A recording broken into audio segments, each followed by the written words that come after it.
அந்த காலத்தில் குடும்பம் ஒரு பல்கலைக்கழகம்னு சொன்னாங்க. பட் ஆனால் இந்த காலத்தில் அந்த குடும்பம் அப்படிங்கிறது ஒரு பல்கலைக்கழகமாக பார்க்க முடியல. ஏன்னா ஒவ்வொருத்தருக்குள்ளேயும் புரிதல் அப்படிங்கிறது இல்லை. ஒவ்வொருத்தருலையும் என்ன இருக்குது அப்படின்னா, நாங்கிற ஈகோ. நான் பெருசா, நீ பெருசா, நான் சொல்கிறது தான் கரெக்டு, நீ சொல்கிறது தான் கரெக்டு அப்படிங்கிற மாதிரி அந்த மென்டாலிட்டியில் போயிட்டுருக்காங்க. அப்போ என்ன ஆகுது அப்படின்னா, அம்மா அப்பாவுக்குள்ளே புரிதல் இல்லை, ஹஸ்பண்ட் ஒய்ஃப்குள்ளே புரிதல் இல்லை, குழந்தைங்களுக்குள்ளே புரிதல் இல்லை. ஒவ்வொருத்தருக்குள்ளேயும் புரிதல் என்பது இல்லை.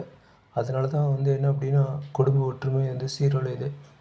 அப்போ என்ன அப்படின்னா, ஒவ்வொருத்தருக்குள்ளேயும் புரிதல் என்பது நான் பெருசா, நீ பெருசான்னு என்பது இல்லாமல் ஒவ்வொருத்தரும் புரிஞ்சுட்டு வாழ்ந்தா அதனால் பாதிக்கப்படுறதே நம்ம ஃபேமிலி, நம்ம குழந்தைங்க தான் அப்படின்னு ஒவ்வொருத்தரும் புரிஞ்சுக்கிட்டா போதும். கண்டிப்பாக இந்த குடும்பம் நல்ல பல்கலைக்கழகமாக இருக்கும்.